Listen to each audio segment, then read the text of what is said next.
What's up, guys? Happy Friday. Welcome into another episode of the Daily Juice Podcast. My name is Matt Perrault. You guys can follow me across all of my socials at Sports Talk Matt, and we are back after a flat day, flat Thursday, flat Friday, flat week.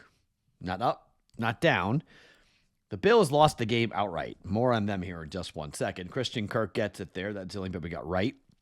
He had 2 catches in the first half, so we go over 1.5 receptions there. Dallas and Vancouver ends up 4-2. Ottinger played really well. I thought we'd get the extra goal at the end to make it 4-3. We didn't get it, so it's a push. 6 is a great number. So 1-1-1 down 0.25 units, so juiced out a little bit there. Pretty much a flat week. Heading to Friday, Saturday, and Sunday, can still have a winning week. But let's talk about the Bills for a second, because the Bills... Well, that's now 6 straight games they've lost in Houston, and at 6 straight games they have not scored 20 points.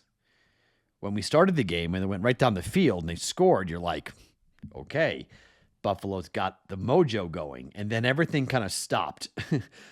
Somehow, that game stayed under 43.5. That is unbelievable. Like, there was big pro money on the over. I'm not sure at the time of taping here. I don't know what the diagnosis is going to be on Josh Allen. How significant, if he was hurt in that game, how significant is it going to be? And if the Patriots beat the Bengals on Sunday, the Patriots will be 10-2. The Bills are 7-4. They play on the road at Pittsburgh next week. Now they get the little mini bye playing on Thursday, but they'll play Pittsburgh. If they lose that game, they go 7-5. The Patriots will play the Giants at home. If the Patriots beat the Giants, the Patriots will be 11-2, and the Bills will be 7-5. The Patriots will go to a bye week. I forget who the Bills play, but I think it's a win. So the Bills will be 8-5, and the Patriots will be coming off of a bye at 11-2. And they would be playing in their first hat and T-shirt game in 5 years. Hat and T-shirt is to win the division.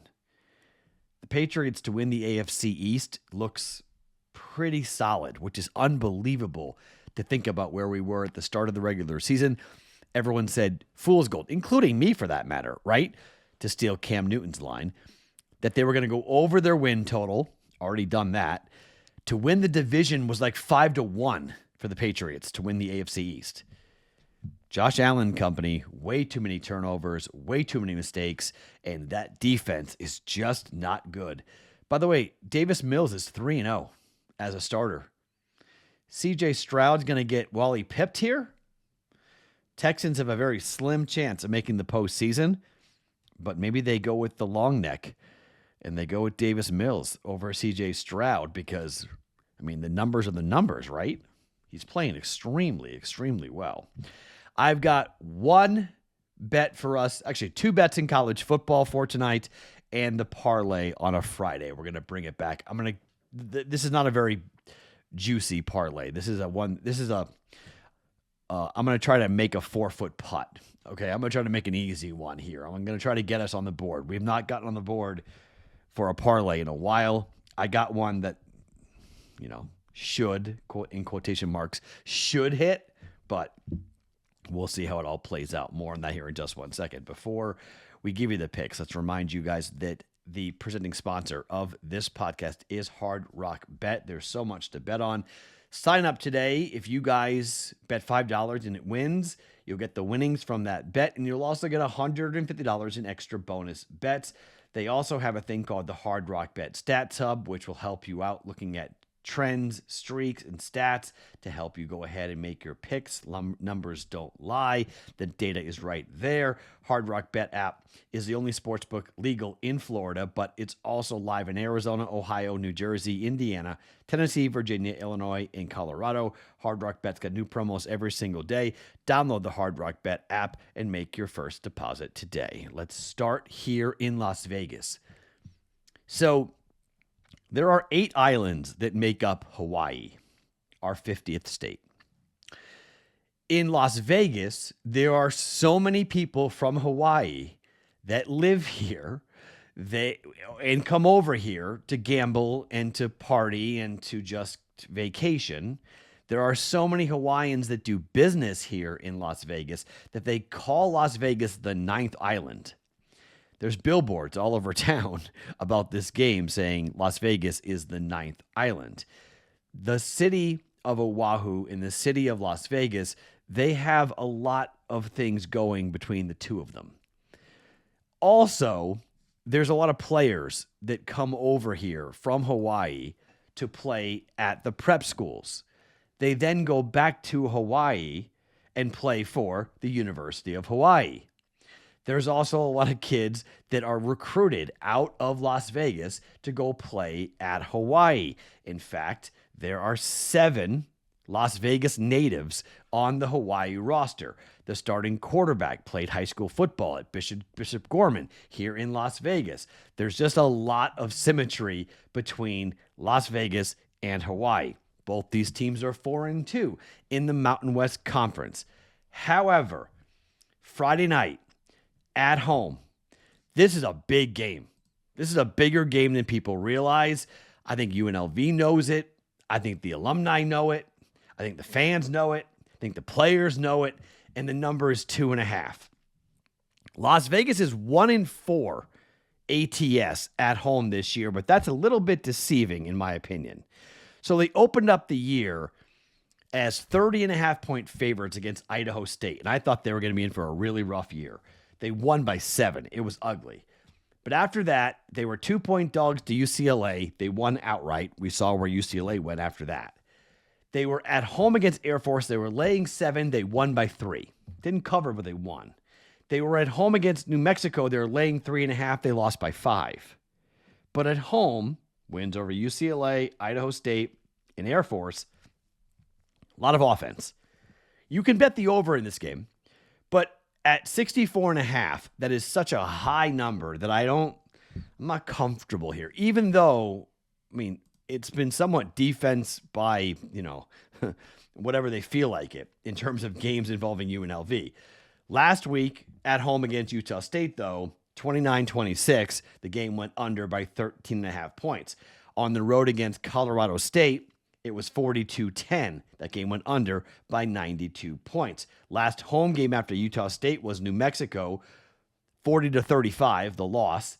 Game went over by 13.5 points. Against Air Force, it was 65. It was a 51-48 final in that game. It flew over. That's the reason why we're looking at a 64.5, but that would almost be the highest total of the year for UNLV. 65 was Air Force. Hawaii on the other side, at home against San Diego State, 48 went under, 38-6. Against San Jose State, it was 55.5. They lost 45-38. It went over by 27.5 points. Against Colorado State, it was 52.5. They won 31-19. Game went under by 2.5 points. This is the highest total of the year for Hawaii at 64.5. So I'm not overly confident. UNLV 3-2 to the over at home, 2-2 for Hawaii on the road. I think the better play is to take UNLV to win by a field goal against Hawaii.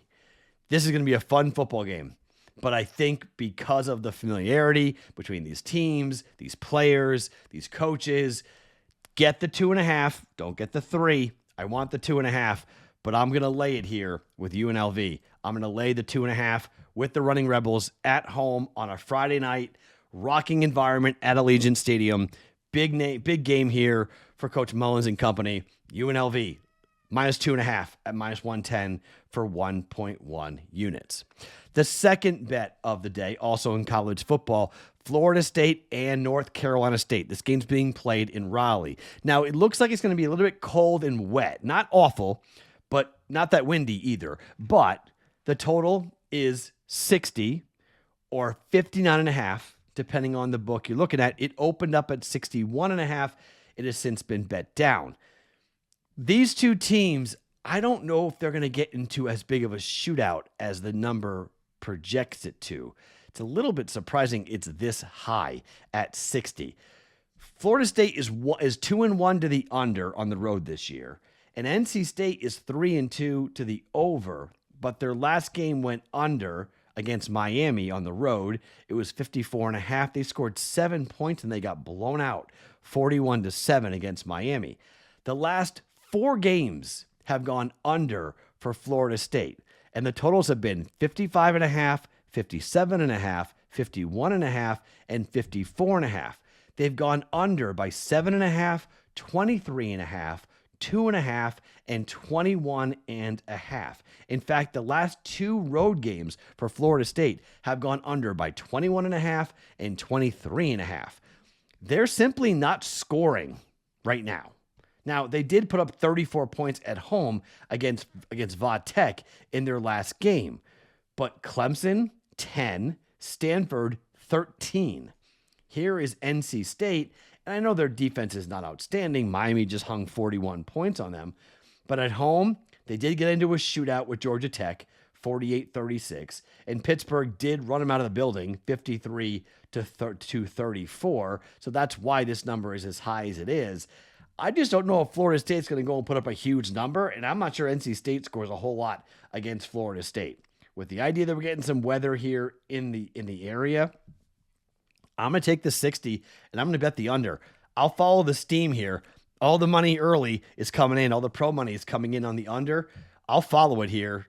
Numbers right. Florida State to have 5 straight games to go under. We're going under 60 for Florida State and NC State at -110. Now, if you guys want the autographed mini helmet by Bo Nix of the Broncos, to get it, you guys have to be a subscriber to the Betting Pros YouTube channel, and you have to comment on this video. If you do that, you could be the lucky recipient of this mini helmet signed by the quarterback of the team tied for the best record in the AFC with the Denver Broncos at 9-2. An autographed Bo Nix signed mini helmet, thanks to our friends at pristineauction.com, can be yours for subscribing to the Betting Pros YouTube channel and commenting on this video. Now, we have not hit a parlay. I don't know how long it's been, okay? But it's been a while. So I'm just going to try to hit a layup here, okay? I'm going to 3 bets that I think are pretty safe. As I say that, watch all 3 miss.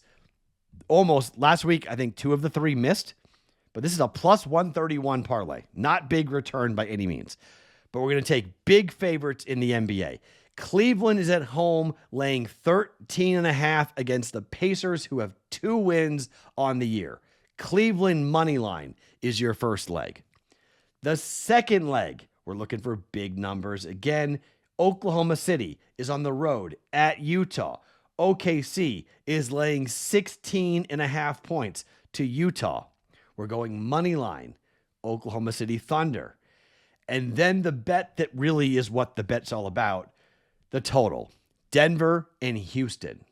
We're going over 234.5 for Denver and Houston in the NBA. Denver on the road this year is 4-3 to the over. Houston this year at home is 4-1-1 to the over. 8 of the last 10 games for Houston have gone over. They're 10-2-1 to the over this season. Denver is 8-6. Denver is 5-5 over their last 10 games and 3-2 to the over their last 5. Their last 2 games against Chicago and New Orleans both went over, 240.5 and 235.5. We're going over 235.5 for Denver and Houston. It is your all NBA 3-leg parlay where we're going money line Cleveland, money line Thunder, and the over 234.5 for Houston and Denver. That is a +131 parlay for 1 unit for the Don't Bet Parlay parlays on Friday for us. So, plays for Friday. UNLV laying 2.5 at home against Hawaii. NC State and Florida State under 60. Both those bets at -110. Cavs money line, Thunder money line, over 234.5 for Houston and Denver. It's a +131 parlay for 1 unit. Those are the plays for us here on a Friday. My name is Matt Perrault. You guys can follow me across all my socials at SportsTalkMatt every morning, wherever you guys get your podcasts. It is the Daily Juice.